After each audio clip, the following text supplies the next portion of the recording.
1 फरवरी को पेश होने वाले केंद्रीय बजट 2026 से पहले सरकार और वित्त मंत्री के सामने एक बड़ा सवाल खड़ा है। क्या यूपीआई और डिजिटल भुगतान व्यवस्था को लंबे समय तक टिकाऊ बनाया जा सकता है? रिकॉर्ड स्तर के ट्रांजैक्शन के बावजूद पेमेंट एग्रीमेंट को हो रहे नुकसान ने नीति निर्माताओं की चिंता बढ़ा दी है।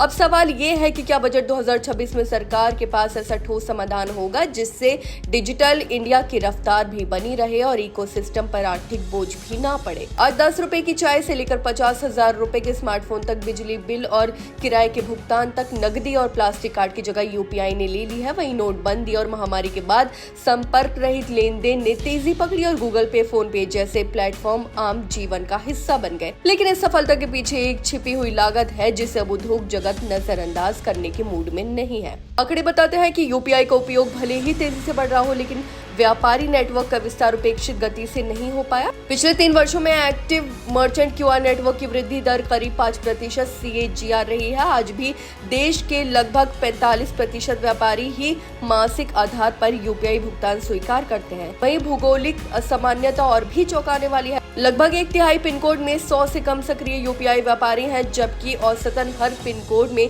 2500 से ज्यादा व्यापारी मौजूद है। इस दबाव की जड़ है शून्य MDR, जी हाँ, मर्चेंट डिस्काउंट रेट नीति। सरकार ने कम मूल्य के व्यक्ति से व्यापारी यूपीआई और रुपए डेबिट कार्ड ट्रांजैक्शन पर MDR 0 रखा है, जिससे वित्तीय समावेशन को बढ़ावा मिला। लेकिन भारतीय रिजर्व बैंक के अनुसार हर यूपीआई ट्रांजैक्शन को प्रोसेस करने में करीब 2 रुपए की लागत लगती है, जिसे बैंकों और फिनटेक कंपनियों को खुद उठाना पड़ता है। यही छिपी लागत अब असहनीय होती जा रही है।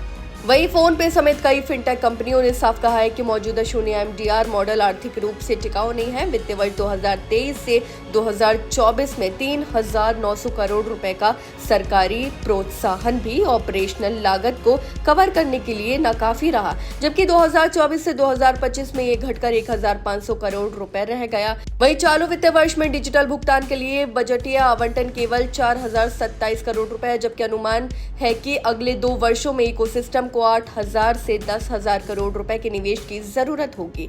वहीं RBI गवर्नर भी इस बात के संकेत दे चुके हैं कि यूपीआई हमेशा मुफ्त नहीं रह सकता। उनका कहना है कि लेन देन से जुड़े खर्चे का भुगतान किसी न किसी को करना होगा, तभी मॉडल की दीर्घकालिक स्थिरता संभव है। वहीं भारतीय भुगतान परिषद PCI ने भी चेतावनी दी है कि मौजूदा ढांचा भुगतान बुनियादी ढांचों का निर्माण, रख रखाव और सुरक्षा करने वाली कंपनियों के लिए कोई ठोस लॉन्ग टर्म रेवेन्यू मॉडल नहीं देता। अब उद्योग की मांग है कि बजट 2026 में या तो डिजिटल भुगतान सब्सिडी को पर्याप्त रूप से बढ़ाया जाए या फिर बड़े व्यापारियों पर नियंत्रित MDR लागू किया जाए।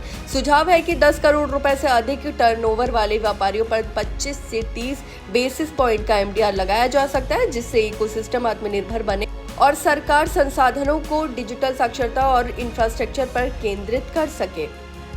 वहीं ये स्पष्ट है कि बजट 2026 यूपीआई के भविष्य के लिए निर्णायक साबित हो सकता है। अगर टिकाऊ राजस्व मॉडल नहीं मिला तो फिनटेक कंपनियों को विस्तार, नवाचार और ग्रामीण पहुंच पर ब्रेक लगाना पड़ सकता है, जो डिजिटल इंडिया के लक्ष्य के लिए बड़ा झटका होगा। आपकी इस बारे में क्या राय है, हमें कमेंट करके जरूर बताएं। फिलहाल इस खबर में बस इतने ही और ऐसी तमाम खबरों को देखने के लिए देखते रहिए भारत एक्सप्रेस।